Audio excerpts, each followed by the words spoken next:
JoshGuindonPoker, Salem Witch EMD, your World Poker Tour Club WPT Ambassador. Welcome back, friends. If you haven't yet, check out episodes 6, 7, and 8 of the Bankroll Rolex Challenge with a twist. Absolutely insane cash games at Bay 101.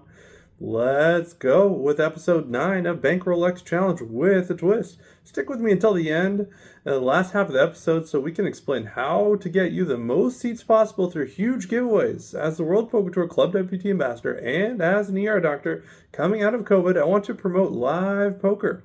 We have to get out, socialize, interact, play live poker. The pandemic is over. People are still feeling the effects of social isolation. I am passionate about people. I want people to be doing well, and part of this is socialization. We have to get out and interact. I look forward to hosting a meetup game in the future. If we see each other in person, make sure you come up and say hi. For this session, we are in the cash game streets of Bay 101. Special plays, insane action, poker personalities, wild game, engaged, experienced staff. We will focus on RunGood RX, hand histories, 11 interesting hands, as we try to run up a $10,000 total. Stream team spotlight, massive giveaways. Let's hop into a segment we premiered last episode, RunGood RX, a doctor's prescription to poker run good. Let's talk Deepstack poker.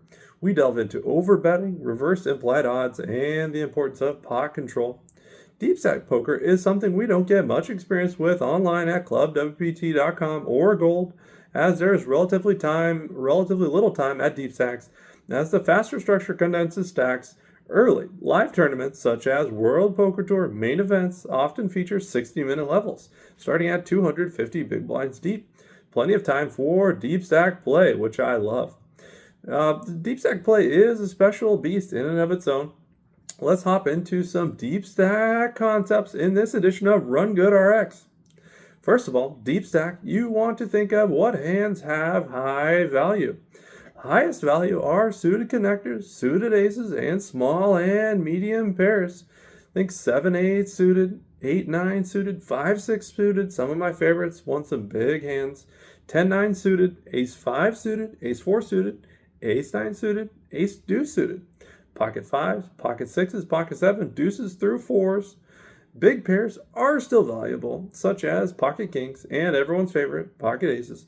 But if 100 plus big blinds go each into the pot after the flop, your kings and aces probably are not good. At greater than 100 plus big blinds, we have to consider reverse implied odds, or the likelihood of, quote, kicker problems. King 9 offsuit, King Jack offsuit, and Ace 9 offsuit. Very vulnerable hands you often don't want to be calling with pre-flop, especially if you are not closing the action. Avoid reverse implied odds whenever possible. Let's jump into a hand breakdown from one of our Club WPT members from the recent Best Bet Jacksonville Scramble $5,000 main event. Starting stack, 50,000 chips. So in this interesting hand, blinds are 100, 200, 200, 250. Big blinds effective. We are at level 2 of the main event World Poker Tour Championship.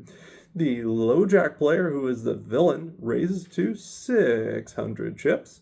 Our hero is in the big blind, calls with 5 of hearts, 4 of hearts, and the flop is favorable appearing. Ace of clubs, 4 of clubs, 3 of hearts. Hero checks, and the pre-flop raiser continues for a large bet of 1,200 into 1,500. He has a pair, backdoor hearts, gut shot draw. He elects to call. For this large sizing, I think call is the only option here. Fold is not good, and raise would be a better option if the pre-flop raiser bets smaller.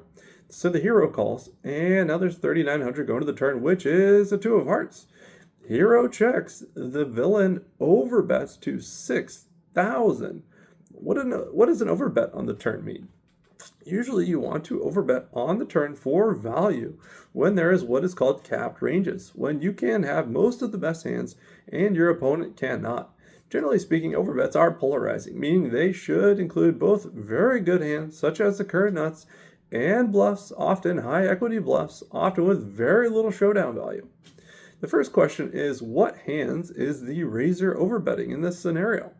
Also consider who has the nut advantage. The big blind player clearly has the nut advantage as they have more fives overall in their range. For this reason, when the preflop raiser overbets, this means he most likely has a straight. Would he overbet here with ace-king? How about pocket aces for a set? I personally would not overbet these hands in this situation. The preflop raiser likely has a 5, such as ace-5 suited, 4-5 suited, 5-6 suited, maybe 5-7 suited, or king-5 suited, though these last two are less likely. Either the player has a 5, 5-6, or a high equity bluff. He isn't going anywhere regardless. I do not think he has very many pure bluffs. Would a player turn a hand like ace of spades, 6 of spades into a bluff here on the turn? Less likely. The raise bloats the pot, reopens the action, still out of position. For all these reasons, call is the preferred action on the turn. After the hero re-raises and gets jammed on, you have to call, especially with straight flush redraw. Rarely will you be ahead, but villain could just have a 5, like ace-5, as opposed to 5-6. Hands such as 6-7 of clubs or 6-7 of hearts could also make sense as overbet bluffs. The hero now has a straight on the turn. He also has a flush redraw and a straight flush draw monster, so he elects to raise from 6,000 up to 13,000. The initial preflop raiser jams for 35,000. Hero thinks it over, has the straight, flush draw. He considers the likelihood that the other player is likely trying to force him out of the pot. He calls, gets shown 5-6 suited. Unfortunate cooler for a crusher player, absolute cooler. I do think as the big blind player on the turn with the straight draw and the flush redraw, this is a good spot to exercise pot control. I do like a call better. It would feel uncomfortable, big pot, out of position. Essentially, you are balancing going for value and preserving your tournament life. I generally advocate for aggressive, sometimes tight, sometimes loose aggressive play. You have to chip up to perform well in tournaments. Another concept to touch on in Deepstack play is your goals for the early levels. How important is it to double up early? If you look at the results over many tournaments, turns out doubling up early has little importance of a deep run. Early levels, you should be hyper-focused on paying attention to tells, bet sizing tells, player tendency, timing tells. When a player has the nuts, how much do they bet on the river? When a player bets 1/3 pot on the river, what hands does he show? When she check raises the flop and checks the turn, what hands does she likely have? One very important aspect of Deepstack play is paying attention to players. This will allow you to exploit them as the tournament day carries on. What are they doing wrong? How can you capitalize on their mistakes? Very rarely will you see a player with hyperpnea, for example, a sign of strength, which is... But more so, you will get tells from how the player acts and how they bet. In this episode of RunGood RX, we highlighted strategies we use to run deep in what the World Poker Tour is calling the Sun Run. We cover Deepstack play, overbetting, reverse implied odds, and pot control. Stay tuned for more multi-table tournament insights, strategies to run deep. Stick around until the end after the hand histories when we feature giveaways to huge World Poker Tour live poker events. This is a mental game. You need humility, mental clarity, self-belief. As Raji Smith said, confidence. Thanks again to Raji. So stick around to the very end and we will update you on massive giveaways we have planned. 10 seats given away so far to live World Poker Tour events at Win Las Vegas in December. Stick around so I can tell you how you can win one of multiple $1,100 prime seats up for grabs. All right, let's hop into the hand histories. So we sit down to a fun session at the famous Bay 101, San Jose, California. Every one of these episodes feels like we're in a short feature film. The characters in this episode are incredible. We've got a German pro who came to Bay 101 for the cash games, Sam, our friend from the prior episode, who we will get into a massive hand with, Jackie, up-and-coming, very thoughtful player. Several other button-clicking GTO computer wizards. Felt like I was at a 5-10 table. Interesting hand number 1 comes to us. There is 2 $3 $5 action, 1 limper to me, and we look at red 6s, 6 of hearts, 6 of diamonds. We elect to make it $25. Big blind calls, and now there is $60 going to the flop. Queen of hearts, 9 of hearts, 2 of hearts, I down bet to 20, and they call. $100 to the turn, which is the 8 of clubs. I bet $55, and they call. $210 to the river, which is a 2 of spades. They donk lead for $85. We announce we have a bluff catcher. We have to call $85 to win a total of $380. We're getting approximately 3.5 to 1 on our money. We take a second to consider the action, mentally go over the minimum defense formula in our head, and decide we have enough to call. Hero call, we announce, and the donk lead weights more towards missed draws and less towards something like top pair. Straights and top pair are more likely to check call, especially on a paired board. If he has nut flushes or full house, probably would bet bigger. We decide to flick in the hero call, and we show, and we take down the pot. Interesting hand number 2 is the ace of clubs, jack of clubs. We've got $2, $3, $5 action on, and we're in the big blind. Very capable player, makes it 20 from the button. I make it $80 with the suited ace, jack of clubs. He calls. $163 to the flop, which is favorable. 3 of clubs, jack of diamonds, 4 of spades. We bet $75, and the player calls. Now there's $313 to the turn, which is a 2 of spades. We make it $210, and the player folds pretty quickly, stating he had ace-king. We talk it over with the player, and his play of ace-king from the button in a 200 big blind effective cash game. We have a fairly wide range of value and bluffs with this 3-bet from the big blind. I believe from a button open, I believe a 4-bet from the button is mandatory here with ace-king preflop. Ace-king is a super premium and performs well against our range. Of course, being results-oriented, the player would have lost the minimum. However, when you're thinking about improving, leveling up your game, you want to think about how this hand would perform if this hand was simulated, say, 1,000 or 10,000 times. Yes, this one time ace-jack beat ace-king. But across many iterations, ace-king is not only crushing ace-jack, but also the range of hands I'm 3-betting from the big blind versus a button open, and not re-raising preflop is leaving extreme value on the table by not 4-betting ace-king. On to interesting hand number 3. We look down at king of diamonds, 8 of diamonds. Very good player from the previous hand. The ace-jack versus ace-king hand makes it $20 from the button, and we have a suited king, king 8 of diamonds, and we elect to call. $43 to the flop, and the player makes it $15. We have a gut shot.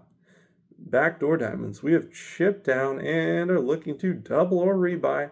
He has evil intentions. If the board gets more connected, we are bombing it. We raise to $50, and the button calls. $143 to the turn, which is a 9 of diamonds. We now have a straight draw, flush draw, and a board that favors our range. We jam all in, $75 more. Player calls, $293 to the river. We're looking for a diamond, a straight, pair at least. River is 8 of clubs. We show our 2-pair. All in player shows ace-queen offsuit and mucks. The interesting hand number 4 is the 5 of clubs, 4 of clubs. We look down at 5 of clubs, 4 of clubs from the cutoff, and we make it $20 pre-flop. The button calls, the big blind calls, and there's $63 going to the flop, which is 2 of clubs, jack of hearts, 7 of clubs. I make it $40, and the button calls $143 to the turn, which is a 5 of hearts. The player bets 50. We have about 175 in the effective stack, and we decide to jam all in. Player considers the options and finds a call. We announce that we're likely behind, but we have outs. River is the ace of clubs. Player chose king high flush, king 10 of clubs, which we also had, and we get there on the river, and he takes down the $480 pot. We had a flush. Player showed a flush, the nuts. Interesting thing is that if the clubs miss and the board doesn't pair, we win with our pair of 5s. Anyways, rebuy time. So we rebuy at 4:27 p.m. and we get dealt ace of clubs, king of spades, favorable. $2, $3, $5 action. Under the gun makes it 15. We're next to act and make it 55. The player calls $125 to the flop, which is beautiful, to summon the legendary Ron Burgundy 29% of the time, every time. We have ace king and we flop a pair, ace of spades, jack of hearts, five of hearts. The board is connected. We have the range advantage and the nut advantage. We size up. We make it $65. The player calls $255 to the turn, which is pretty innocuous. Four of spades. We bet $220 and get shoved on. He has $585 total. We have less, $550, and we call. We get coolered when he shows 5-5 for the flop set. $1,400 pot going the other way. Rebuy number 2. So, next interesting hand is at 4:37 p.m. now, and we look down at 7 of spades, 7 of hearts, cutoff limps. We're $2, $3, $5 action, and we call with 7-7 when the flop is ace of spades, 7 of diamonds, jack of spades. The player bets, we raise, and the player jams, and we double up to $240. Turn, 9 of spades, river 3, we flop a set, and river a flush. So, interesting hand number 7 comes to us with jack of clubs, 10 of clubs. So we make it $25 pre-flop, and it goes 6 ways. So now there's $150 in the pot, and the flop is ace, 2, 10, and 2 clubs. We have middle pair, we have a flush draw, we have backdoor straight draw. When it is checked to us and we're short, we jam our $225 stack in the middle and announce rebuy. The player we doubled through last hand calls with ace of diamonds, king clubs. We announce we have outs, $600 pot. Turn is the 8 of clubs. We hit our straight and have to fade 7 more clubs on the river, which we do. Ace of spades, river. Just going to play hands against this player only and keep doubling through him. So interesting hand number 8 is the king of hearts, king of clubs. The early position player makes it $20, and we like to make it $60.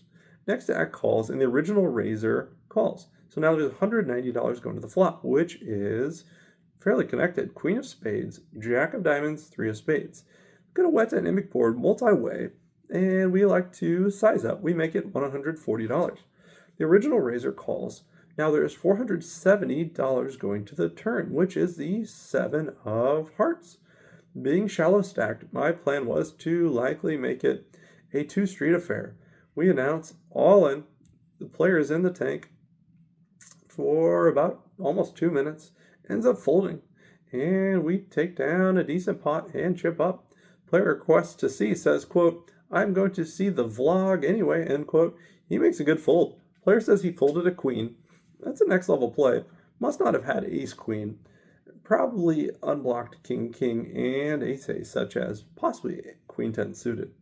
Next one is insane. This one is like no hand I've ever seen before. This one is absolutely off the rails. It's getting late. Now it's 5:21 p.m. Pacific Standard Time, San Jose, California, and we look down at interesting hand number 9, which is the ace of diamonds, king of spades. Very beautiful hand. We've got ace king a lot during this session, and it's actually not gone too well for us. But so the under the gun player, who is Jackie, new follower, makes it $30, and there's $2, $3, $5, $10 action. Straddle is on. We like to 3-bet to $110. Jackie makes it $300, though is out of turn. The straddle player hasn't acted yet, so the straddle player confirms that if he just calls my 3-bet, will the action have to stand? We all agree, yes. So the straddle player calls my $110 3-bet, and Jackie has to put in $300. Jackie asks if more can be put in. Since the action did not change, Jackie must continue the current action.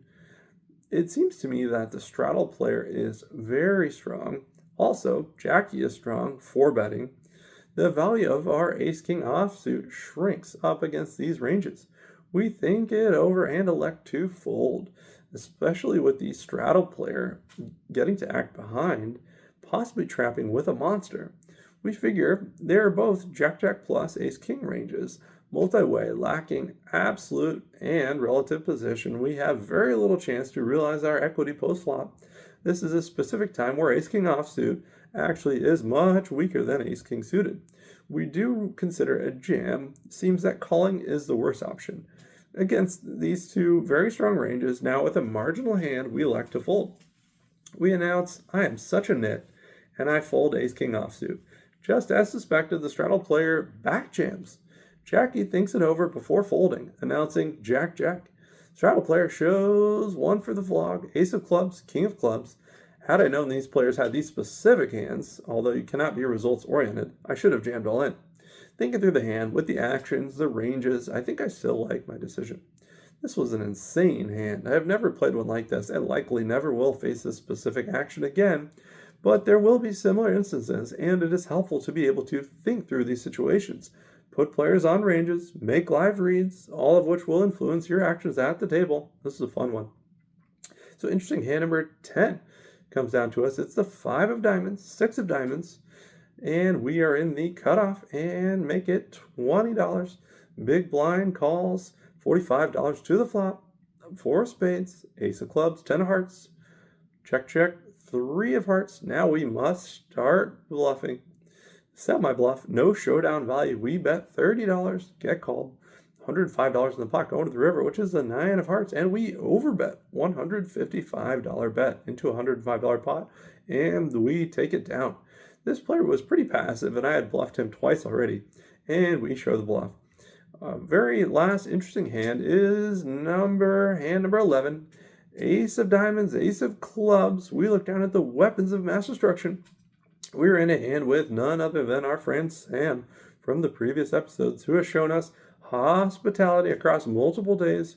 Very friendly gentleman, winning 2-5 player. There are 2 limpers to us in the cutoff at 2-3 $5 action, and we make it 30. Sam calls us on the button, and we go heads up, $78 to the flop. We announce a blind bet of $45, which turns out was the most valuable decision I could have made. He blind calls me. So the flop, which is irrelevant, given the action, but we look down at a king of diamonds, 4 of diamonds, 9 of hearts. Just to summarize, I've got pocket aces. I blind bet 45 into 78, and he blind calls. So now there's $168 going to the turn, which is the 10 of hearts. We ask him, do you have a really good hand? Or he said, don't bet too much or you will lose too much. We bet $120 on the turn, and he goes all in for a total of $480. This would be $1,130 pot if I call. We talk it over. We have some speech play with my new friend. He asks, do you have it? And we say no. He says, so why are you trying? We announce that we have a pair. I ask if I am drawing dead. He says, depends on which pair you have. We think he has a king now and is overvaluing his hand. We snap call. Bit of speech play here. Never advisable in multi-way spots or in a tournament, but during cash games, heads up, sometimes it is allowable. If you are not experienced with speech play, I would be cautious versus professionals. That's not to say anything. He said, you bet blind, I thought my king was good. River is the 7 of clubs, and we scoop a nice pot. This was the last interesting hand. I hope you enjoyed the hand histories. We had some interesting discussions, strategy breakdown, overbets, putting player on ranges, speech play. Let me know in the comments how you would have played these spots. We were in for 3 buy-ins, $2,400, out for $1,130, down a total of $1,270 on the session. We take a step back. We actually kept playing after the session and lost a little bit more. Cards weren't in our favor and a very tough table. Though, through session 9 of the Bankroll X Challenge with a twist, we are up a positive $3,200. We will look to spin it up when we get back to Boston Encore for our next episode, session 10. At JoshGuindonPoker, we're focused on entertainment and also strategy, providing insights into what the World Poker Tour has labeled as Sun Run as I begin my journey into main event poker competitions. We will also feature live streams, and we have a call-in show in the works. I also have plans to create more bite-sized strategy videos that can help you level up your game, run deep in live poker events. We're coming off our first trip to Bay 101, legendary location, insane action. This is the 4th and final episode from Bay 101. We're attempting to run up the total, get into $10,000 profit in 16 episodes or under. That way we can give away a $1,100 World Poker Tour Prime Championship seat to the December Win Poker Tournament. Last year's winner pocketed $1.1 million. We're talking life-changing money at JoshGuindonPoker. All right, let's hop into a fun one here. This is the Stream Team Family Spotlight. A pair of newcomers to the Stream Team family, both making waves. First up, hero from the previous hand breakdown, Pyboathon. I met him on Virgin Voyages last year and got to share some meals with him in Vegas. Solid dude, Texas man, crusher, making waves, very bright future. Recent start on ClubWPT. Gold, he had a $5,000 package onto World Poker Tour Virgin Voyages. He won a prime seat. He was Golden Passport winner to the $5 million Freeroll. He has a prime seat this year and a solid stack for day 2 of the Gold Mystery Quest. His biggest score came as a second place of approximately 225 runners on the Virgin Voyages for a $10,000 score. Several other final tables at Choctaw and South Point. Exciting to watch his results pour in and looking forward to what he will be doing going forward. ASG 1982, another new player to the Stream Team family, crusher. He won a World Series of Poker main event seat. Lots of cash, deep runs on the club, WPT. Comes from a cash background, getting exposure to tournaments and crushing. Very solid player who is plugged into the poker community. Unfortunately, he lives in New Jersey, so he is in the penalty box as of now. Look forward to watching his ongoing success going forward. All right, let's talk about giveaways. At JoshGuindonPoker, we have now given away, I said 10 seats earlier, but we just actually gave away our 11th seat to World Poker Tour live tournaments at the Win in December. There will be more seats given away. We currently have 2 chances to win $1,100 Prime Championship seats. First way, we'll be able to get to $10,000 in 16 sessions or fewer. Additionally, if we get to 1,000 subscribers on this YouTube channel, JoshGuindonPoker, we will be giving away a $1,100 Prime Championship seat. What is next for JoshGuindonPoker? ClubWPT ambassadorship, fun things on board as we head into the December World Poker Tour Win Championship Series in Las Vegas. We'll be playing lots of cash games to see if we can get to $10,000 before the Prime Championship. We'll be playing 16 sessions to give us a solid chance. On December 9th, we've got Day 2 Mystery Quest on Gold. We have a solid stack, looking to be one of the final 100 qualifiers who make it on to Day 3 live at the Win, December 12th. $2 million added, crazy prize pool. December 14th, we'll be firing Day 1B of the $10,400 World Poker Tour Championship. You better believe we will be prepared and ready, tip-top shape. We'll be selling action personally and on Stake Kings, which I have developed a partnership with fellow $5 million Freeroll co-participant, CEO of Stake Kings, Tyler Hancock. If you're planning to sell action, use the link on Stake Kings, and using my link, you will get VIP onboarding, featured placement on featured series section on Stake Kings website. Send me a message if you want more information. Well, that's a wrap for episode 9 of the Bankroll X Challenge with a Twist. Make sure you subscribe, like, share on your social media accounts.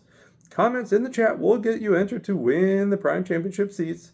Make sure you follow my Instagram, X, and again the TikTok fired up at JoshGuindonPoker for the latest giveaways.